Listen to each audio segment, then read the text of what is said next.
Welcome back to the channel, everybody, and today it's my number 8 team in my 2023 Deep Dive series, the Dallas Cowboys. It hurts me so deeply as a Giants fan to do this, but make sure to like, comment, and subscribe, boost the channel, help with the algorithms, does all that stuff for me. That would be so amazingly great. And what also would be amazingly great is if I was completely and utterly wrong about this ranking, because boy, do I hate Dallas. Now, here's the thing about the Cowboys. Notoriously, over the last decade, on paper, one of the most talented, dynamic rosters in the entire NFL. Going back to peak Romo days, really, the last 15 years, I would say, back to when they brought in T.O. in 07, I think it was 07, when the Giants beat them in the playoffs at Jerry's World. Ha ha ha. I'm gonna be fair. Be fair right now. And ever since then, they've done a great job of building a really good team every year. They've just underachieved greatly, whether that's due to coaching, whether that's due to players just not having the clutch gene. You know, you got Dak Prescott, who last year probably had his worst year as a starter in the NFL. They lost Ezekiel Elliott. They did bring in Deuce Vaughn, who now him and Tony Pollard are kind of similar in terms of their play style. I guess Tony Pollard is a much more, obviously he's much bigger, so he's going to be like that early down option, and then Deuce Vaughn's going to come in and play like Darren Sproles, so it does change the offensive dynamic a bit there. Of course, they got rid of Kellen Moore because apparently he was too concerned about scoring points, according to Mike McCarthy, which I thought that was the point. Apparently not. So Brian Schottenheimer came in to replace him, somebody that's going to be much more under the thumb of Mike McCarthy, as I believe Mike McCarthy is going to be the one calling the plays. So Brian Schottenheimer is going to be a clipboard holder on game day. Defensively, they got Micah Parsons, who is one of the best, if not the best. I think it's probably Nick Bosa's number one. They got Stephon Gilmore in a trade from the absolute dumpster fire that has been the Indianapolis Colts organization. And they were able to retain some players as well. They tried to repair the interior defensive line by drafting Mozzie Smith, which they tried to repair the wide receiver room by trading for Brandon Cooks, which we'll see what he's got left in the tank, so to speak. We always sort of see these guys who look like they have a lot in the tank, especially at the wide receiver position, and then they move teams, and you're expecting them because now they're in a better situation, and it hasn't worked out. Most recently, I would say Allen Robinson applies for that distinction. So we'll see what you get from Brandon Cooks. I think him coming in and being like the number 2 / maybe number 3 wide receiver does help him, because it's going to be a challenge for defensive coordinators to create matchups against that wide receiver group, because there's still CeeDee Lamb, there's still Michael Gallup. They can bring in any number of different guys. They got a good tight end room. I actually really like the tight end room as well. And you always have to account for the running back out of the backfield. Pollard and Deuce Vaughn are going to be really good receiving backs. But at the end of the day, really where this comes down to is how overrated is Trayvon Diggs? I'm kidding. Actually, I'm not. Trayvon Diggs now gets to be cornerback 1.5. Does that change it? Anything? I wonder how many yards and touchdowns he'll give up this year, and then in turn, how many interceptions he'll get up. Because I think the giant amount of the target share is going to go his way, which will probably help inflate his interception stats, because he is really good at jumping routes, but then those double moves, it's game over for him. So you just look within the division there. Probably looking at Devontae Smith, Jahan Dotson, and then any real combination of the Giants twice a year. Maybe Jalen Hyatt. I could see them trying to create situations there to try to take advantage of. Oh. So look at this. I'm talking all this trash. Knock my microphone. Let's just I'll stop talking trash about the Dallas Cowboys, and I'll get to the things that I actually truly believe, both positive and negative, and it starts with the coaching staff and big old Mike McCarthy. So overall, this is my 17th ranked coaching staff. And it's mostly due to the fact that Mike McCarthy sort of has taken over the complete control of the offense. I think that does hinder Brian Schottenheimer, what's Brian Schottenheimer been doing? I feel like he was like a really big time assistant coach for a while there, and then just sort of disappeared. Was he in like Atlanta? And then I don't know what happened to him after that. I don't know. I always kind of liked him. But I think that with Mike McCarthy saying that he's the one calling the plays and everything, it sort of makes Schottenheimer, I don't know. I think it neuters him a little bit, and I feel like they could have, in turn, maybe gotten somebody else that could be perhaps leverage this experience into becoming a more effective coach down the line. Or maybe Jerry Jones just wants nothing of Mike McCarthy's essence to rub off on any young prospect coach. But one amazing coach that they do have is Dan Quinn, who has reestablished himself after his run in Atlanta as really being a great defensive mind. And I think he's put himself in a position where this time next year, we're going to be talking about him as a head coach.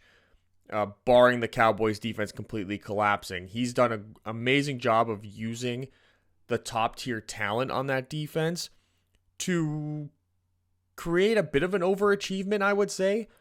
He's taken a really solid edge room and hidden a lot of the deficiencies that they have on the back end and in other positions on the defense, specifically in the pass game, that has allowed guys like Trayvon Diggs to have success that I don't think he necessarily would have otherwise on other teams and other situations, just because he is so susceptible to double moves and everything. And I think that having another year with Dan Quinn, hopefully Dan Quinn can maybe work that out of him.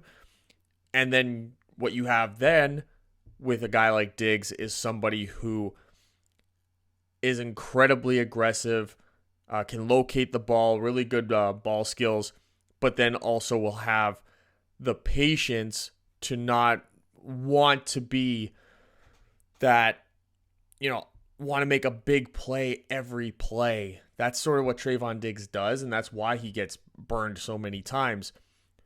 Going back to the offense,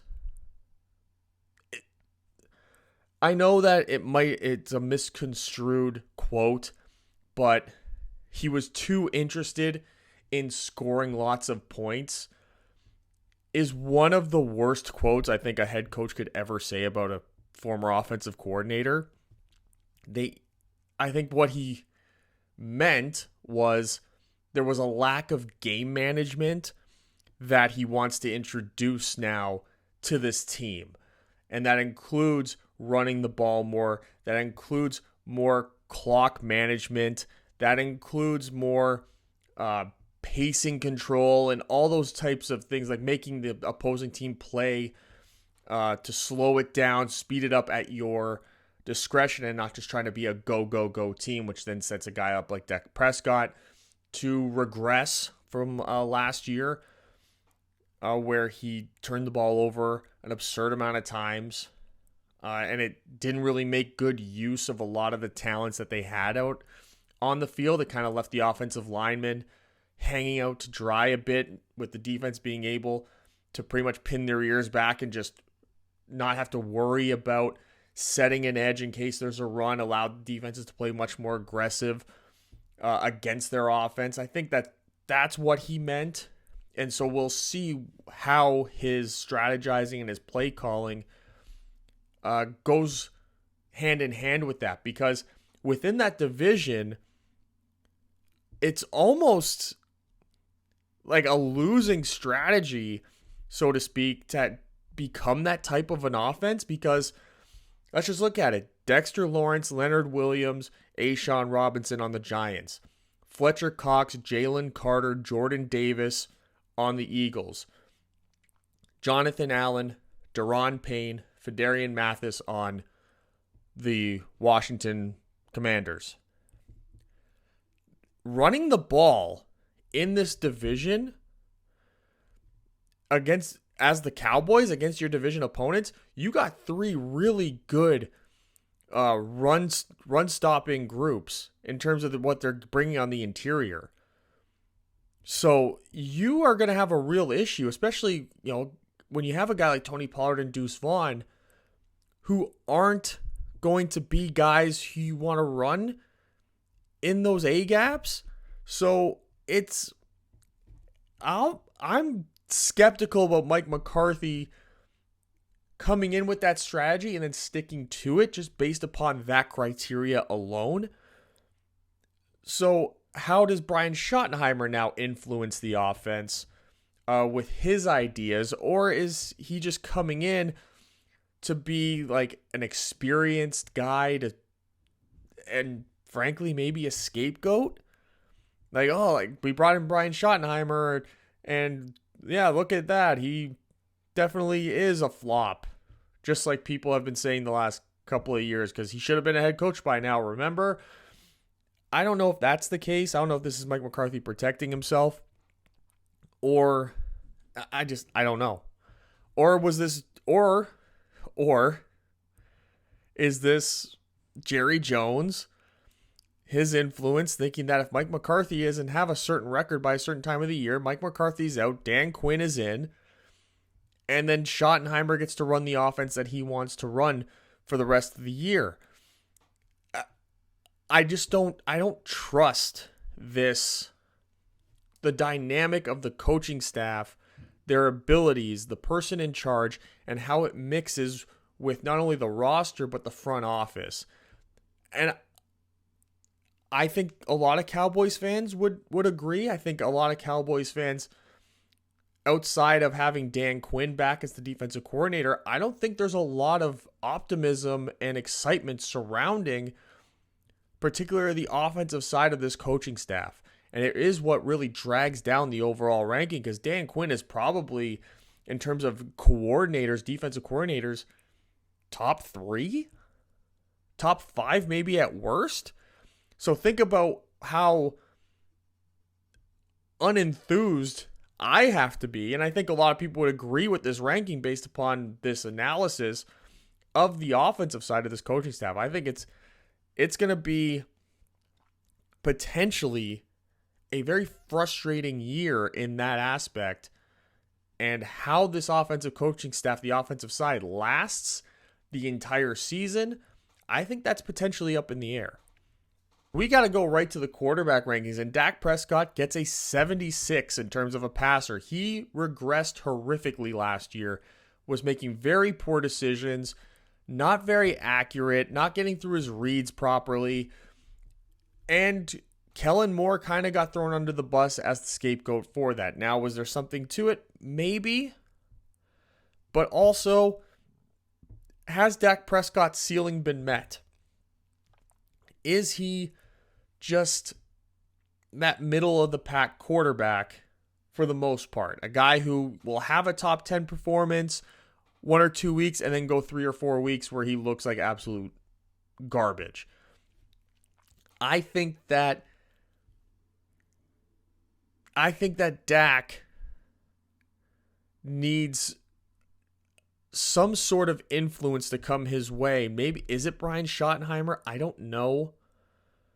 But somebody needs to clean up and put a stop to the regression that he saw last year. Now, you got Cooper Rush as his backup, and Cooper Rush got immediately overrated by the likes of Skip Bayless and all that, because he came in, I don't think he's lost a game, but he hasn't necessarily been put into situations where he's had to perform any type of miraculous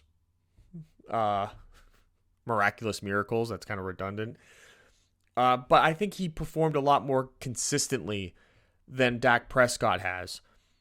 He doesn't have the upside that Dak has, but I also think he doesn't have the downside either. So he sort of fills that ultimate game manager mode, almost like a slightly worse version of Jimmy Garoppolo, I would say.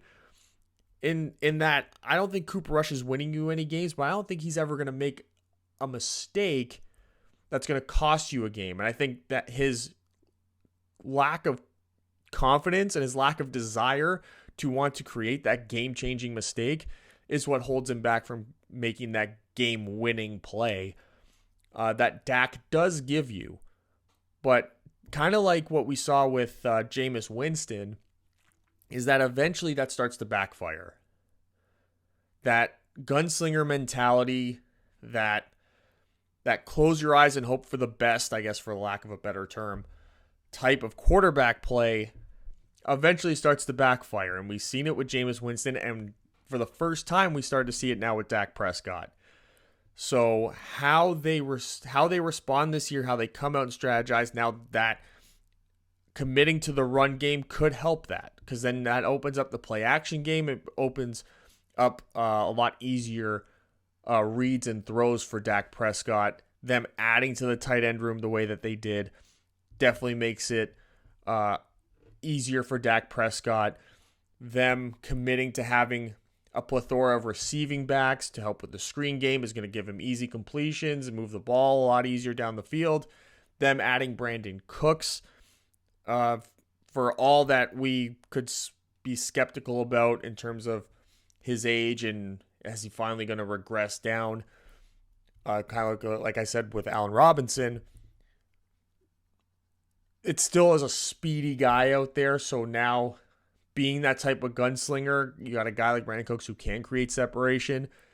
So throwing the deep ball could be a little bit more advantageous than it would with a guy like CeeDee Lamb, who's really become that short to intermediate threat, or a guy like Michael Gallup, who's sort of just good at a lot of things, but he's not the deep threat that Brandon Cooks would be.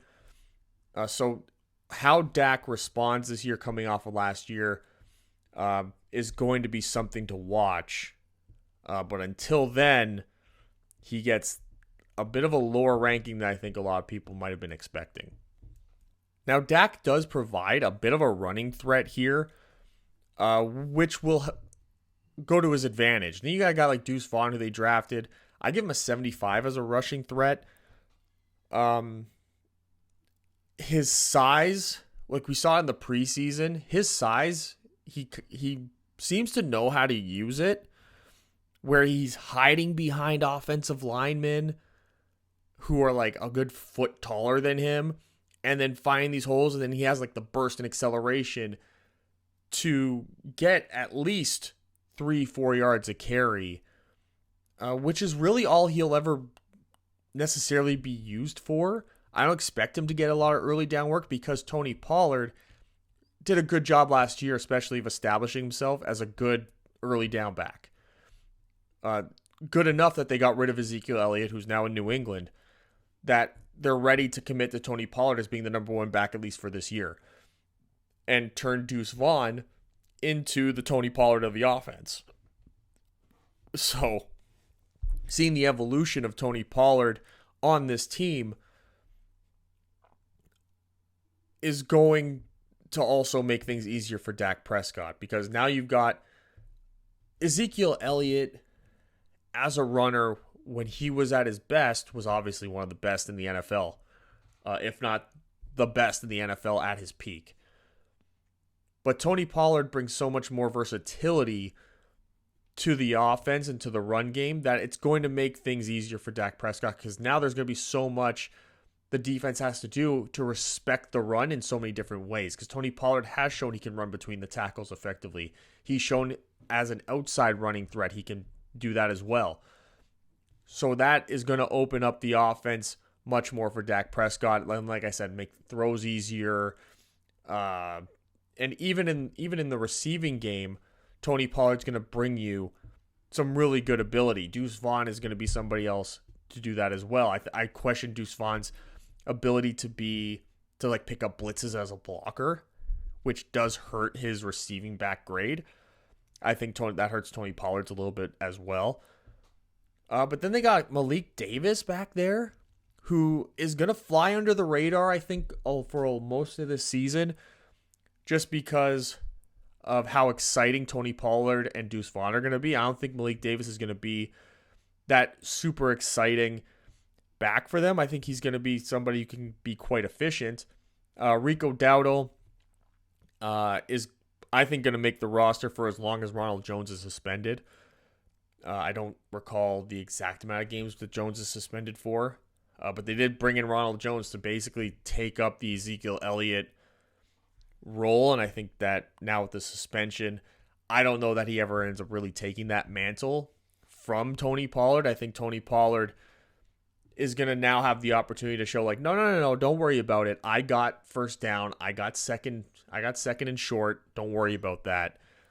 And I could see Tony Pollard really having a statistically, like a top 5, top 6 season for running backs this year. So I would target him in fantasy in the first round if I was a lot of people. I don't play fantasy football anymore, but he'd be definitely somebody I'd be looking into if I wasn't a Giants fan. Now we're going to the receivers and the tight ends, and CeeDee Lamb, we'll start with him. He's a wide receiver 1 in the NFL. I think he is slightly overrated by a lot of people. They point to, like, his statistical output, but especially last year when he was basically the only wide receiver on the team, you kind of expected him to have high statistical output. I think now that we're going to see, I think, a lot more balance in this offense and in how they strategize. I don't expect him to not put up wide receiver 1 numbers, but I do expect it to be on the lower end because I think Brandon Cooks is going to get a lot of opportunities, at least until he proves otherwise. Same thing with Michael Gallup. Even a guy like Jake Ferguson, who's replacing Dalton Schultz as the starting tight end, he's a little more versatile than Dalton Schultz was. Dalton Schultz was sort of in the same realm as a Mike Gesicki in that he wasn't bringing a lot in terms of being a true tight end, like being that blocker. I think Jake Ferguson gives you a little bit more of that. But then in turn, they did turn around and draft Luke Shoemaker from Michigan, who is that. So he's going to come in, be that number 2 tight end. He's still a good receiving threat. He's like a bigger body guy. I think we'll see him a lot in the red zone as being a receiving threat in the short yardage game. But also we'll see him on early downs as a 6th offensive lineman blocker. We'll see him probably do a lot of motion in the run game to work off of double teams, get up to linebackers. Peyton Hendershot had a really quietly good performance. I think people that followed the Cowboys really liked him, and that's why people didn't necessarily anticipate the Cowboys taking a tight end in the draft the way that they did, but I think taking Shoemaker over guys like Michael Mayer, even though Michael Mayer is a really good blocker, but someone like Dalton Kincaid, for example, or Luke Musgrave, makes a lot of sense in that Peyton Hendershot also is not necessarily giving you a whole lot as a blocking tight end. So you're getting a variety of talents to a degree, but I think that Luke Shoemaker has a real opportunity to be the main tight end, even though Jake Ferguson as a receiver, I think, is better than him and maybe a tier above him. What this team doesn't have, and that they're going to need to establish, is wide receiver depth. Specifically Jalen Tolbert, who was expected to come in as a 3rd-round pick last year out of South Alabama and be like that day 2 pick that just blows up the world. I think that expectation was put on him immediately, especially when he was drafted by the Cowboys, and it never really worked out. He did not look good when he was on the field. Kevontae Turpin was looking a lot better, and that was just because he's like that gadget guy who's going to be the return man as well. They drafted Jalen Brooks. They have Dontario Drummond, and they have Simi Fehoko, who they drafted, I believe, 2 years ago. He seems to be really the only guy. He can play on the outside to sort of mix in with Turpin, who would come in and be like the slot guy in the offense for some manufactured touches. But this is a real concern. They're banking quite a bit on Brandon Cooks being the Brandon Cooks of old. If he's not, I keep going back to this comparison because I think it's relevant. If he is more Allen Robinson going to the Rams than, let's say, Odell Beckham going to the Rams, then this receiving room is drastically different and is drastically worse. So they need somebody in this receiving room that's a depth piece to develop, to be a legitimate threat, to be somebody that they're comfortable with getting real snaps, a real amount of snaps this season, because you need that insurance policy behind what is an extremely top-heavy, I would say, receiving group. Now, the one thing the Cowboys have done really well over the years is that they've created a really good offensive line. And Zach Martin, they figured out a way to get him back. They gave him 2 years, $36 million, all of it guaranteed, I believe, was the numbers, to get him back on the field. He is one of the, if not the best, well-rounded offensive lineman on the interior in the entire league. And he's been able to sustain a high level of play throughout most of his career. You're going to get one of the best pass blocking guards and one of the best run blocking guards in the NFL with him on the field. Subsequent to that, you got Tyron Smith, who this may be his last year with the Cowboys, because they did draft Tyler Smith last year, who did play some left tackle, did look good in the process of doing it. He's going to play left guard now this season, and I think that's a good 1-2 punch there in the passing game. Tyron Smith in the run game, we'll see what that looks like. Opposite of him, though, Terrence Steele, quite good in the pass game and really good in the run game. So that combination of Steele and Zach Martin, I think, is going to be really good for this team.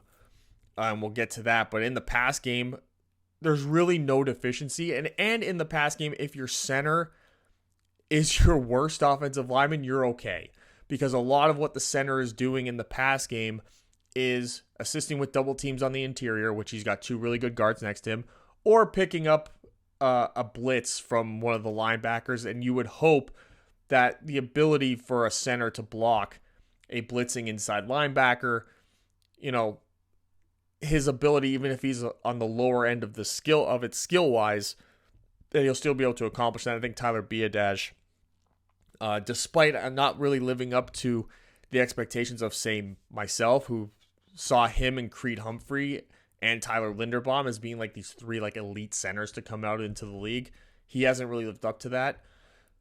Now,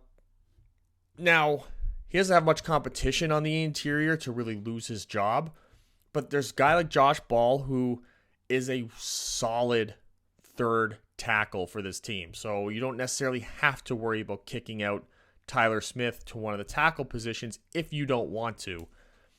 They drafted Hakeem Richards and TJ Bass, who I like as well. I think they're solid rookies. Matt Waletzko hasn't really been much. Chidobe Adogba in the pass game, not really that great, but he brings a lot in the run game, which I think opens up a guy like Waletzko to maybe be let go, to be cut this offseason. Alec Lindstrom is sort of your backup center who, is what you would want, I guess, from a backup center, just somebody who can come in and fill the role. He's not going to be the best player, but efficient enough where you can maybe work around him. So now we look at the run blocking, and you can see the right side of the offensive line in terms of run blocking. See those blue numbers, you're getting quality. You're in the upper tier of the NFL when you see that. Biadasz, again, he's kind of average, just maybe a little below average. Tyler Smith, you see a jump up there a little bit in the run blocking as well. And like I said, Tyron Smith, not necessarily, especially at this point in his career, going to provide much in terms of run blocking. But you don't necessarily need him to. You can have a guy like Zach Martin as a pulling guard to assist with that. You can have some lead blockers. You can scheme around that deficiency. Or just run to the right side where you got Terrence Steele, who's a great run blocking tackle. You even have Chuma Dogba, like I said, Josh Ball. You got 2 really good depth pieces here for the run game. So, in theory, if you trade Tyron Smith at the deadline, you got Josh Ball, who can come in and play tackle. You got Chuma Dogba, who can come in and play tackle or play guard if you want to kick Tyler Smith out. And you'll lose stuff in the pass game, sure, But the significance, I think, long term that you're going to lose is not that high. Josh Ball was always a really talented tackle. His off the field attitude issues is what really cost him in the draft process, and has, I think, cost him as a pro, because now he's sort of lost in this offensive line a bit. But in the long term, you trade Tyron Smith, who you're probably not going to retain anyway. I think that this offensive line, even in that scenario, might be a little bit better, especially in the way that Mike McCarthy has stated that he wants to run the offense, which is a commitment to the run. You get better run blocking out of Adogba and Ball than you do out of Tyron Smith significantly. Josh Ball is a tier below Tyron Smith in terms of being a pass blocker, but could he develop into being what Tyron Smith is giving you now? Could he do that with more playing time?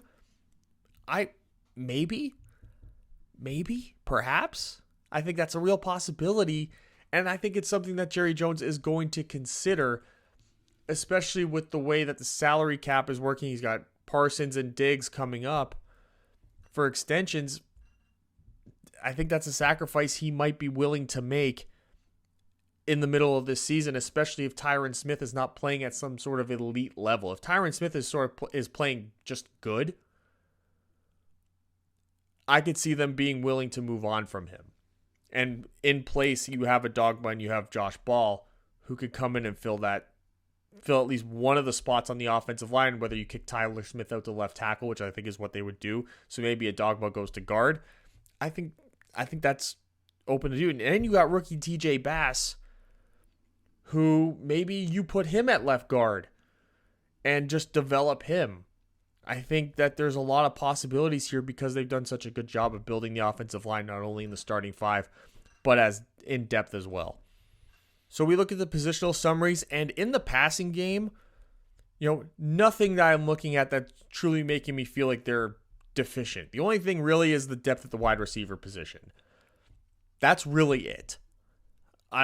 Nothing's blowing you away, but there's nothing there that you're going, oh, this is a huge problem for this offense.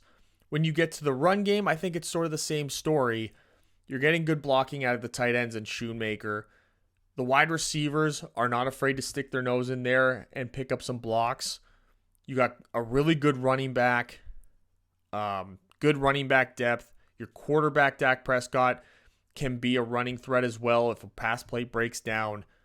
The run blocking, at least on the right side of the offensive line, is going to be really good. You got some good depth pieces as well.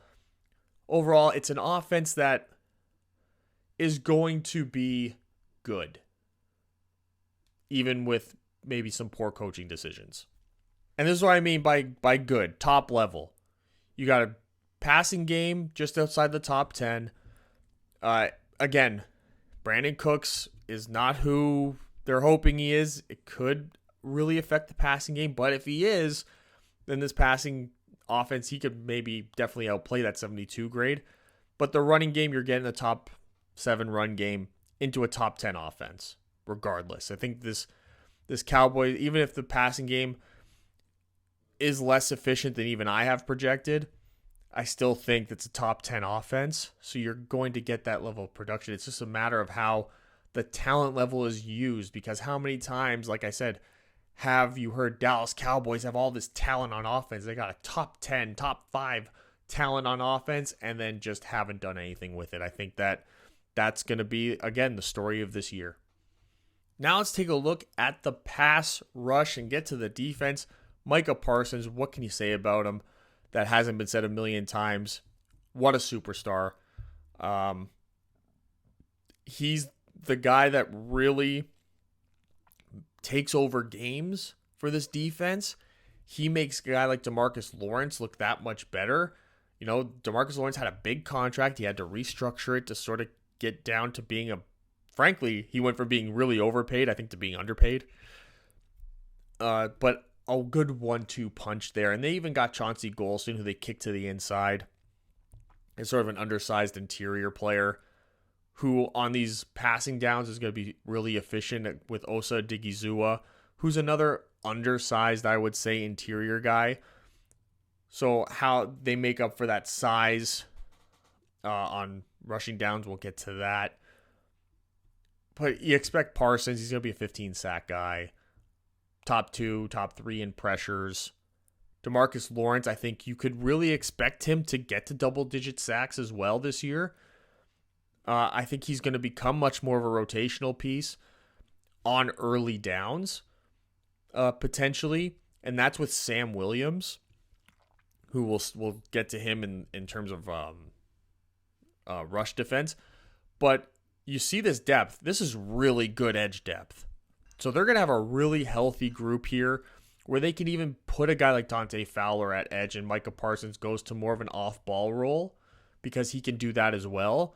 So maybe you want to, mix and match things in that sense. Sam Williams can come in and do the same thing on early downs if you want to move Micah Parsons to more of an off-ball role on early downs to stack the defensive line a bit more. I think Sam Williams, then if it's even a pass play, he's still a good depth piece for being a pass rusher. Even the rookie Viliamo Fehoko was a really good pickup for the depth of this team. Even you got a guy like Dante Fowler, who is definitely not the top level edge rusher that people were hoping he would be when he was drafted 3rd overall by the Jags. I mean, this is a really, really, really good edge group. They've done a great job. Not only, we talked about this with the offensive line just moments ago, they've done a very good job on the defensive side as well. The interior, though, is much to be desired, especially on passing downs. They drafted Mozzie Smith, who's just not going to be a pass rusher, at least not now. At least it doesn't look that way. Neville Gallimore hasn't really panned out.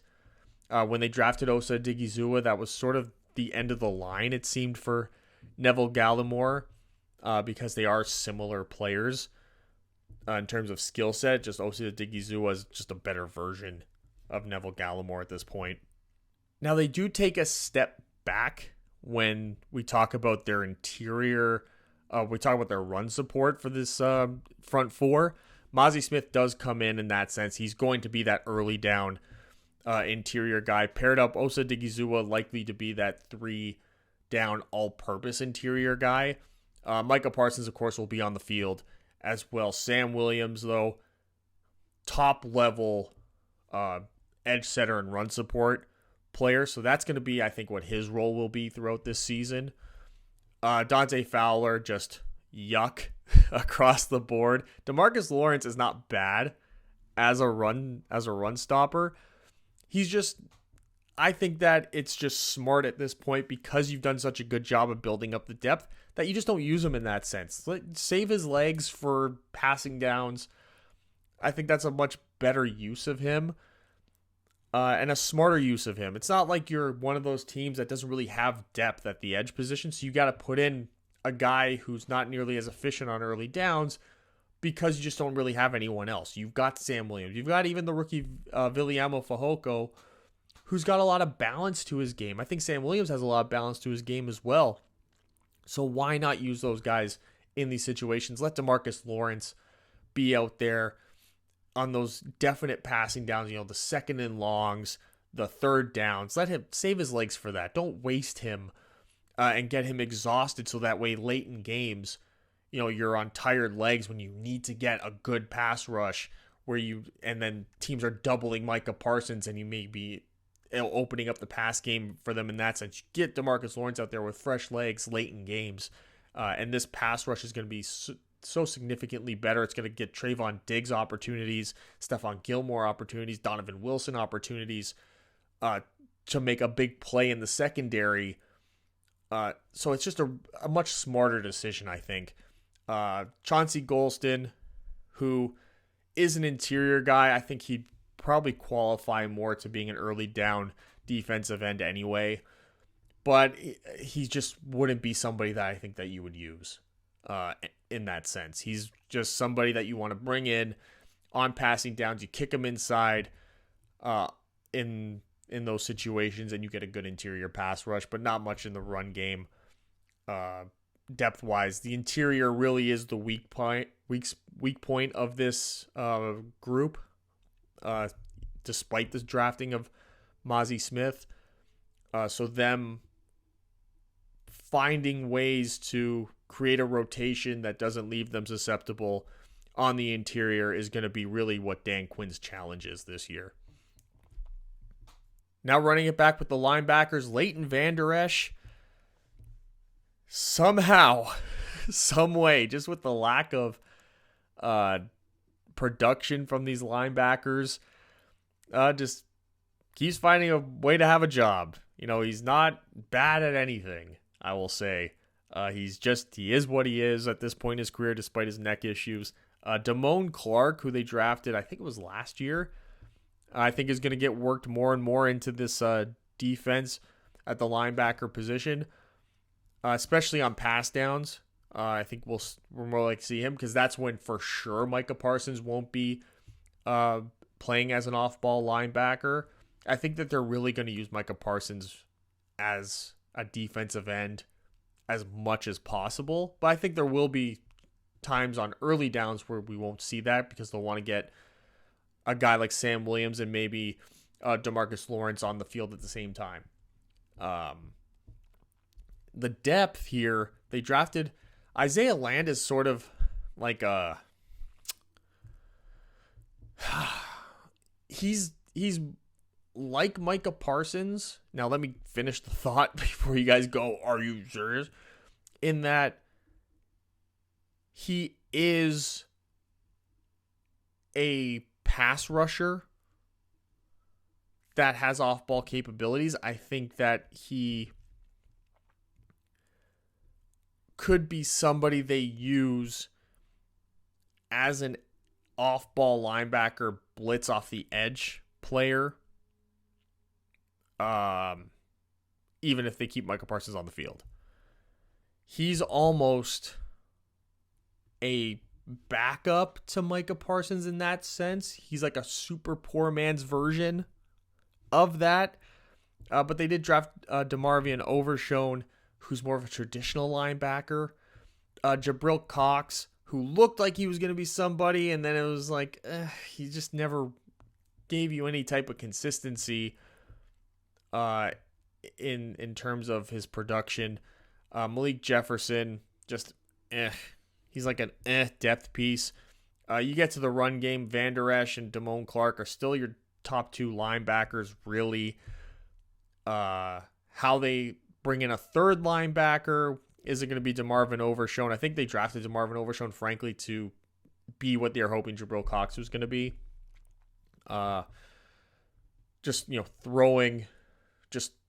Throwing the position at the wall until it sticks. I think Overshone with Vander Esch and Damone Clark, they're all one and the same. So I think on early downs, we could see a really good three-man rotation there. If they insist on keeping Micah Parsons on the field, maybe as an off-ball guy, playing like weak side, strong side linebacker. But they have three guys who they're going to bring you the same. None of them are going to be elite, but I think Overshone and Damone Clark, obviously, I think are the most likely to develop into something more. I think Vander Esch sort of is what he is, and he's not going to get better. Now let's go to the pass coverage, and they got a really good 1-2 punch here. Stephon Gilmore and Trayvon Diggs. Two different types of players, in a sense, which is going to allow them to create desirable matchups. I think week to week we'll see them doing different things. Not necessarily one or the other covering the team's, quote, number one receiver. I think it'll depend on the skill set. I think if you're looking for a more disciplined corner to play against somebody, like maybe a Devontae Adams, that type of guy who you're going to see a lot of double moves from, I think that's going to be Stephon Gilmore's role. I think the more, the less versatile wide receiver, that'll be Trayvon Diggs' role. because it'll be the best use of his skill set, I think. Jordan Lewis, good slot guy. Really like that he is going to be able to play that role now and not have to worry about picking up a lot of slack. Being the third best corner and having third best corner expectations, I think is going to be really good for Jordan Lewis this year. Donovan Wilson had a breakout last year to a degree. I really like him. Versatile safety, 3-down all-purpose safety. Malik Hooker, he had a moment in time in Indianapolis when he was great. Came to Dallas, revitalized his career to a degree, but I think there's always this desire to replace him. They got Jaron Kearse as a depth piece here.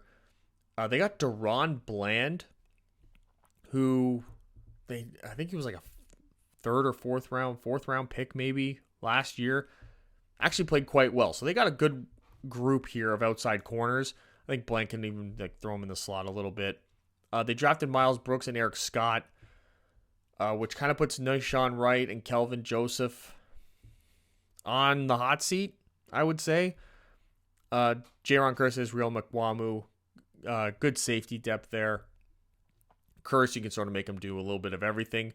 McWamu is a converted corner, so you'd probably likely see him coming up playing more of like a slot role, the way you would see safeties do.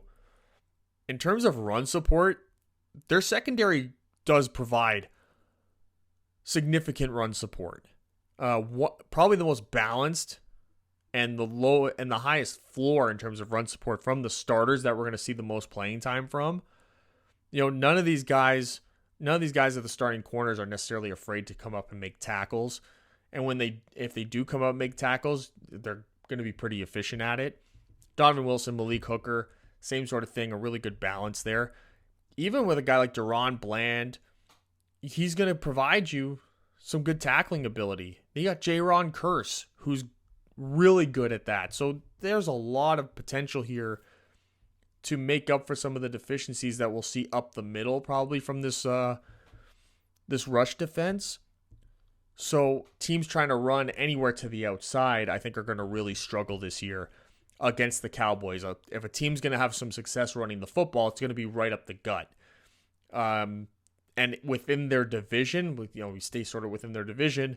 Saquon Barkley, he's going to get his yards there. But then you got a guy like Brian Robinson who will probably see a lot of success just because of his skill set. But I don't think a guy like DeAndre Swift necessarily will.